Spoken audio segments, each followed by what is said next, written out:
Bismillahirrahmanirrahim. Assalamu alaikum warahmatullahi wabarakatuh. Dear student, hope so you all are doing well and enjoy good life. First of all, I will really sorry to all my viewers and students who watch my videos, but some busy schedule I will not upload any other video related to studies. But now I am starting a new course of DSM-5 TR. In that course we will discuss all type of psychological disorder and hope I will explain it in the best way as possible. If you have any query related to psychological disorder or other daily life problem, you concern me and ask me without hesitation. इंशाल्लाह I am answering to you. अगर students आपका कोई भी query study से relevant, अपने daily life problem से relevant है, तो आप कमेंट बॉक्स में पूछें. इंशाल्लाह I am answering to you. Okay, मैं अपने कोर्स का हाल इस बेस्ट कोट से करूँगी. It is one small step for man, one giant leap for mankind. ये कोट जो है नील आर्मस्ट्रॉन्ग का है और उसका कहना था कि उसका लिया गया एक छोटा सा कदम चांद पर एक पूरी नस्ल इंसानियत के लिए बहुत बड़ी अचीवमेंट और बहुत बड़ा एजाज़ साबित हुआ. तो same case according to that code मेरा भी ये कहना है. Learning about the DSM-5 TR may seem like a small step at first, but it is the gained leap in understanding diagnosis and helping the people with mental health challenges.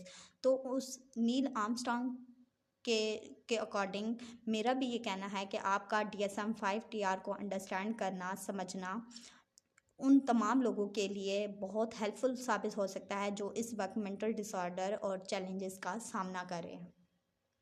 तो without delay let get start my course DSM-5 TR.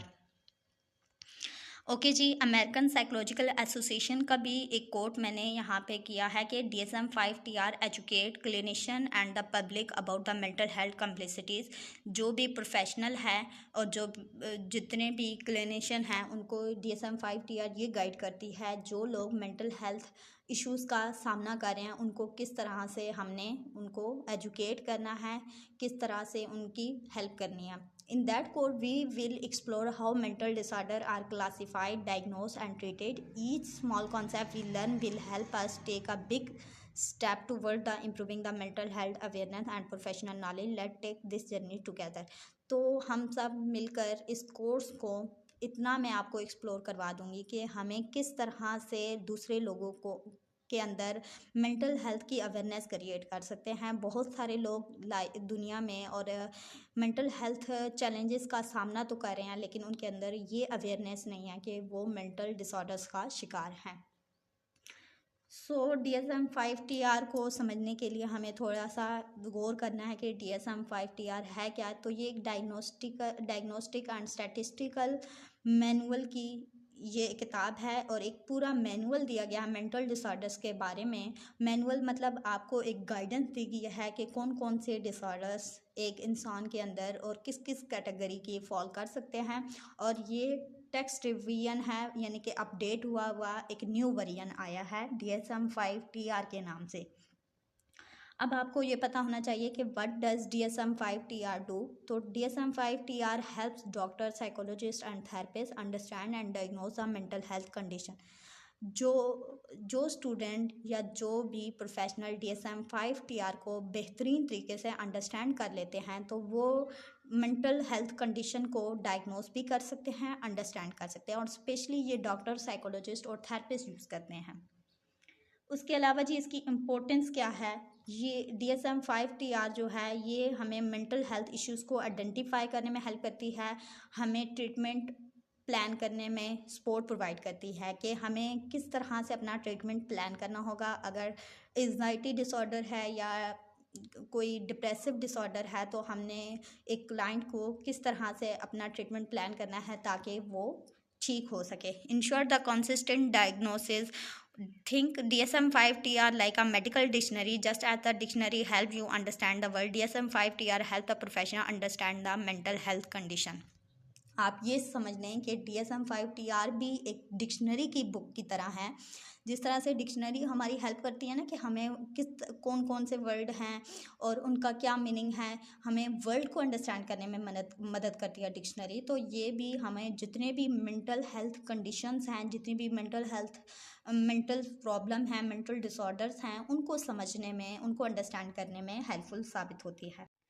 Okay जी, DSM-5 TR के बारे में मज़ीद बताया गया। जैसा कि प्रीवियस भी मैंने आपको बताया कि DSM-5 TR क्या है, diagnostic and statistical manual of mental disorder, fifth edition, text revise, is a guide use by doctors, psychologist and therapist to diagnose a mental health disorder. It helps the professional understand and classify the different mental illness by providing the clear criteria for each disorder. Okay जी, DSM-5 TR एक diagnostic book है, statistical manual. Statistical इसलिए कह रहे हैं क्योंकि ये diagnose तो करती ही करती है, यानी उन बीमारियों को तशखीस तो करती है, लेकिन स्टैटिस्टिकली यानी कि एक मैथमेटिकली थोड़ा सा उस वे में डायग्नोज करती है कि कितनी सेवेरिटी फॉल कर रही है। अगर एक इंसान है, अगर उसको डिप्रेशन है या उसको एंजाइटी है, तो वो किस हद तक है, कितनी है, ठीक है, बहुत ज़्यादा हाई लेवल पे है, लो लेवल पे है या मॉडरेट लेवल पे है, ठीक है।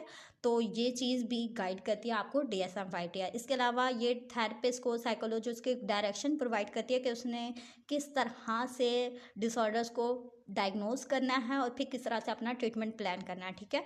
इसके अलावा इसका पर्पज़ ये है कि ये डिस्क्रिप्शन और सिम्टम और क्राइटेरिया मेंटल डिसऑर्डर को डायग्नोज करने का क्लियर क्राइटेरिया देती है। क्यों? क्योंकि DSM-5 TR में हर डिसऑर्डर की एक डिफरेंट कैटेगरीज दी गई हैं और फिर उन डिफरेंट कैटेगरीज की डिफरेंट सिम्टम्स, डिफरेंट क्राइटेरिया और डिफरेंट डिस्क्रिप्शन दी गई है, ठीक है। अगर एंजाइटी डिसऑर्डर है तो उसके अंदर फिर फर्दर कौन कौन सी कैटेगरीज फॉल कर रही हैं एंड और फिर फर्दर कौन कौन सी सिम्टम, कौन कौन सा क्राइटेरिया फॉल कर रहा है, ठीक है। तो ये आपको एक क्लियर अंडरस्टैंडिंग देती है मेंटल डिसऑर्डर को डायग्नोज करना। इसके अलावा जी इसकी की फीचर क्या है, DSM-5 TR के डिसऑर्डर लिस्टेड है, यानी कि इसमें 200 यानी कि लगभग इसमें 200 मेंटल डिसऑर्डर्स, जिसमें डिप्रेशन आ जाता है, एंजाइटी आ जाता है, शिज़ोफ्रेनिया, बाइपोलर डिसऑर्डर आ जाता है, इसके अलावा पर्सनैलिटी डिसऑर्डर आ जाता है और डिफरेंट डिसऑर्डर्स इसमें आ जाते हैं। तो ये मुख्तलिफ डिसऑर्डर्स की लिस्ट प्रोवाइड कर देगी DSM-5 TR कि कौन कौन से डिसऑर्डर एक इंडिविजुअल में फॉल कर सकते हैं, फिर किस किस कैटेगरी के। इसके अलावा सिम्टम क्राइटेरिया प्रोवाइड करती है, यानी कि एक स्पेसिफिक सिम्टम हर डिसऑर्डर्स के, कि अगर फॉर एग्जांपल एंजाइटी है तो उसकी किस तरह की सिम्टम एक इंडिविजुअल में फॉल कर सकती है, तो अगर डिप्रेशन का है और या ईटिंग डिसऑर्डर का है तो उसकी किस किस तरह की सिम्टम एक इंडिविजुअल में फॉल कर सकती है, ये इसका एक क्लियर क्राइटेरिया प्रोवाइड करती है। इसके अलावा सेवेरिटी, जो कि एक स्टैटिस्टिकली आपको बता सकती है कि एक इंडिविजुअल में मॉडरेट लेवल पे, माइल्ड लेवल पे या सीवियर लेवल पे उस पर ये डिसऑर्डर फॉल कर रहा है, ठीक है। जैसे कि मैंने एग्जांपल दिया मेंटल हेल्थ कंडीशंस इन DSM-5 TR, जैसे कि एंजाइटी डिसऑर्डर है, यानी कि एक इंडिविजुअल में बहुत ज़्यादा फियर है किसी भी चीज़ को लेते हुए, बहुत ज़्यादा वो परेशानी का सामना, वरीज का सामना कर रहा है। मूड डिसऑर्डर मतलब डिप्रेशन है या बाइपोलर भी फॉल कर सकता है। Attention deficit hyper activity disorder ADHD के जो बच्चे होते हैं, उसके अलावा ऑटिज्म स्पेक्ट्रम ASD डिसऑर्डर। अगर मैं मेजर डिप्रेसिव डिसऑर्डर की बात करूं DSM-5 TR में, तो list the symptom like constant sadness, loss of interest in activity, change in sleeping and the feeling of the worthless. To be diagnose a person must be experience at least 5 of this symptom for at least 2 week. यानी कि अब for example अगर एक major depressive disorder का, यानी कि एक individual है और मेजर डिप्रेसिव डिसऑर्डर के एक डिप्रेशन की एक कैटेगरी है, एक टाइप कह सकते हैं आप, ठीक है। और इसमें कांस्टेंट सैडनेस मौजूद हो, ठीक है, लॉस ऑफ इंटरेस्ट हो एक्टिविटीज़ में, स्लीप में चेंजेस आ जाएं, उसके अलावा फीलिंग ऑफ वर्थलेस हो, तो इनमें से कम अज़ कम 2-3 कैटेगरीज लाजमन एक इंडिविजुअल में फॉल करेंगी, तो हम उसको मेजर डिप्रेसिव डिसऑर्डर कंसिडर करेंगे, अदरवाइज हम उसको मेजर डिप्रेसिव डिसऑर्डर कंसिडर नहीं करेंगे। इसके अलावा एक उसका मज़ीद क्राइटेरिया ये भी बताया गया है कि अगर एक इंडिविजुअल को ये वाली सारी सिम्टम्स 2 वीक्स, कम अज़ कम 2 वीक्स में फॉल कर रही हैं, तो फिर हम उसको मेजर डिप्रेसिव करेंगे। अगर उसका एक लगातार 2 ईयर तक कर रही हैं तो फिर हम उसको ये भी डायग्नोस नहीं करेंगे बल्कि परसिस्टेंट डिप्रेसिव डिसऑर्डर डायग्नोस करेंगे। होप सो कि you understand. How is it used. अब इसको यूज़ कैसे करते हैं? मेंटल हेल्थ प्रोफेशनल जो हैं interviews a patient, review their symptom and compare them with the DSM-5 TR criteria to make diagnose. बिल्कुल सेम केस जैसे अभी मैंने आपको एग्जांपल दी है मेजर डिप्रेसिव डिसऑर्डर की। तो मेरे पास अगर एक क्लाइंट आता है तो मैं उसका इंटरव्यू लेती हूँ, उससे हिस्ट्री पूछती हूँ, उसके सिम्टम्स पूछती हूँ। अगर वाकई ही उसके अंदर बहुत ज़्यादा सैडनेस का वो शिकार है, वर्थलेस का शिकार है, ठीक है, उसके अलावा वो बताता है कि उसकी स्लीप पैटर्न चेंज हो चुका है, ठीक है, तो फिर मैं इसको DSM-5 TR का जो क्राइटेरिया दिया गया है मेजर डिप्रेसिव डिसऑर्डर का या परसिस्टेंट डिप्रेसिव, जो भी डिप्रेसिव डिसऑर्डर का जो भी फर्दर कैटेगरी और उनका क्राइटेरिया दिया गया है, मैं उसके साथ मैच करूँगी और देखूँगी कि आया क्या उसके अंदर ये वाला क्राइटेरिया मैच कर रहा है, क्या ये डिसऑर्डर फॉल कर रहा है या नहीं। अगर वो फॉल नहीं करता, उसके साथ सिम्टम मैच नहीं कर रही, तो मैं नेक्स्ट किसी और डिसऑर्डर पे मूव कर जाऊंगी।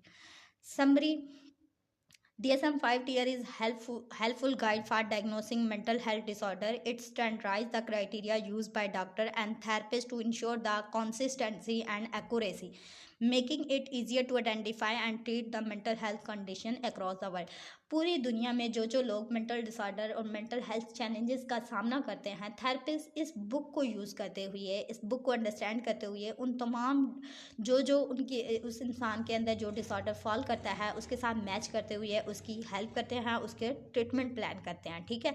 तो ये उनके लिए एक आसानी फ्राहम कर दी गई है थेरेपिस्ट के लिए, क्लाइंट के लिए और साइकोलॉजिस्ट के लिए कि वो इस बुक को यूज़ करते हुए क्लाइंट की और उन तमाम इंसानों की हेल्प कर सकें, उन तमाम इंसानों को ठीक कर सकें जो कि मेंटल डिसऑर्डर का शिकार हैं। होप सो कि आप सबको सारी बात अच्छे से अंडरस्टैंड होगी। अगर आपकी फिर भी मज़ीद कोई क्यूरी या कोई भी आपने कुछ डिस्कस करना हुआ तो मुझे आप कमेंट बॉक्स में पूछिएगा। इंशाल्लाह मैं कोशिश करूँगी कि मैं आपके तमाम सवालात का जवाब दे सकूँ। ओके जी, इजाज़त दीजिए। अल्लाह हाफ़िज़। अस्सलाम वालेकुम।